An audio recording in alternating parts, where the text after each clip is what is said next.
అసలు నీ కోడింగ్ వచ్చా? మీరు ఒక 2 months ట్రైనింగ్ ఇస్తే వచ్చేస్తా సార్. మరి రెజ్యూమ్ లో ఏంటి 1 year ఎక్స్పీరియన్స్ పెట్టావు? 1 year ఏం సార్, 2 years ఫేక్ పెట్టమన్నాను. Sorry sir, my friend did a mistake. Get lost. Dharni, మీ హెచ్ఆర్ నా శాలరీ గురించి మాట్లాడారా? ఇంకోసారి నీలాంటి వాళ్ళని జాబ్ కి రెఫర్ చేస్తే నా జాబ్ కూడా పీకేస్తా అని చెప్పారు.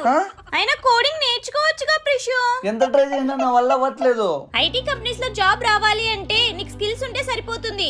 ఈ బ్రాంచ్ పర్సెంటేజ్ ఇవేవి అడ్డు కాదు. ఒక ప్రూవెన్ పాత్ ఉంది. దీన్ని ఎన్ఐటీస్ ఐఐటీస్ డెవలప్ చేశారు. ఇలా స్కిల్స్ నేర్చుకునే వాళ్ళని 1700+ కంపెనీస్ హైర్ చేసుకుంటున్నాయి. అయినా వాళ్ళు ఏం స్కిల్స్ నేర్పిస్తారు? నేను నేర్చుకోగలనా? క్లాసెస్ అని మన మదర్ టంగ్ లోనే ఉంటాయి. వాళ్ళేం స్కిల్స్ నేర్పిస్తారు, నువ్వేం నేర్చుకోవాలి, వాళ్ళలా సాఫ్ట్వేర్ జాబ్ ఎలా కొట్టాలి, దీనికి సంబంధించి అన్ని కూడా top career experts free demo conduct చేస్తున్నారు. థ్యాంక్ యూ ధర్ని, ఇప్పుడే డెమో అటెండ్ అవుతాను. ఇక్కడ కనిపిస్తున్న QR కోడ్ ని స్కాన్ చేసి ఫ్రీ డెమోని అటెండ్ అవ్వండి. మీకు ఎలాంటి డౌట్స్ ఉన్నా లైవ్ ఇంటరాక్షన్ లో అడగచ్చు.